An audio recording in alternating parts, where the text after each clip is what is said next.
Iran के खिलाफ America जंग में है। युद्ध खत्म रखने के लिए शर्तें रखी जा रही हैं। इस बीच अमेरिका की ट्रंप सरकार में ही मतभेद हो गया है। अमेरिका के उपराष्ट्रपति जेडी वेंस को शक है कि रक्षा विभाग राष्ट्रपति ट्रंप को गुमराह कर रहे हैं। वेंस असल में क्या कहना चाह रहे हैं, जानते हैं इस वीडियो में। आप देख रहे हैं न्यूज़ 18 का डिजिटल प्लेटफॉर्म और मैं हूं आपके साथ पल्लवी त्रिपाठी। अमेरिका और ईरान के बीच जारी युद्ध को लेकर अब अमेरिकी सरकार के अंदर ही मतभेद सामने आ रहे हैं। अमेरिकी पत्रिका अटलांटिक की रिपोर्ट्स के मुताबिक अमेरिका के उपराष्ट्रपति जेडी वेंस को शक है कि रक्षा विभाग राष्ट्रपति डोनाल्ड ट्रंप को युद्ध की सही जानकारी नहीं दे रहा।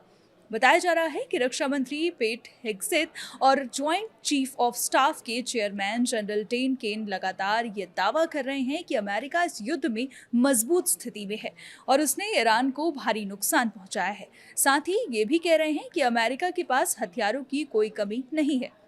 लेकिन रिपोर्ट के अनुसार जेडी वेंस इन दावों से सहमत नहीं है। उन्होंने बंद कमरे में हुई बैठकों में बार बार सवाल उठाए कि क्या राष्ट्रपति ट्रंप को युद्ध की असली स्थिति बताई जा रही है या नहीं।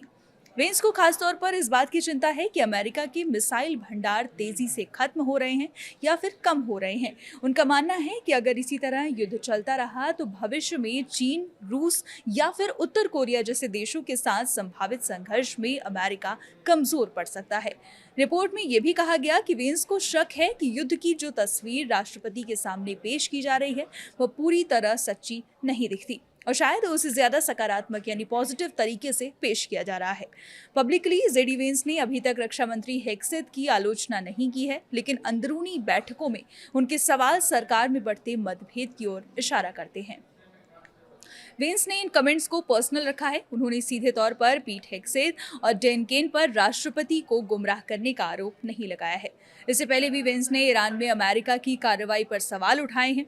इस महीने की शुरुआत में एक रिपोर्ट में दावा किया गया था कि 28 फरवरी को ऑपरेशन एपिक फ्यूरी शुरू होने से पहले ही वेंस उन कैबिनेट सदस्यों में से एक थे जिन्होंने इसके खिलाफ आवाज उठाई थी। जंग में रिपोर्ट्स के अनुसार मार्च और अप्रैल 2026 के बीच में ही अमेरिका ने अरबों डॉलर मूल्य के सैन्य विमान और ड्रोन खो दिए हैं। इनमें F-15E strike eagle, A-10 Thunderbolt और अत्याधुनिक F-35 लाइटनिंग जैसे विमान शामिल हैं। केवल अप्रैल के शुरुआती हफ्तों में ही अमेरिका ने 24 MQN रीपर ड्रोन खो दिए, जिनकी कुल कीमत 6,000 करोड़ रुपए से अधिक है। इसके अलावा करीब 2,000 करोड़ रुपए का MQ-4C ट्राइटन ड्रोन फारस की खाड़ी में क्रैश हो गया। थार जैसे उन्नत मिसाइल डिफेंस सिस्टम के रडार और ANTPY-2 जैसे अर्ली वार्निंग रडार पर भी ईरान ने सेंध लगाई है। इन्हें दोबारा तैयार करने में अच्छा खासा खर्च तो आता ही, साथ ही इसमें काफी समय भी लगता है। फिलहाल के लिए इतना ही। देखते रहिए न्यूज़ 18।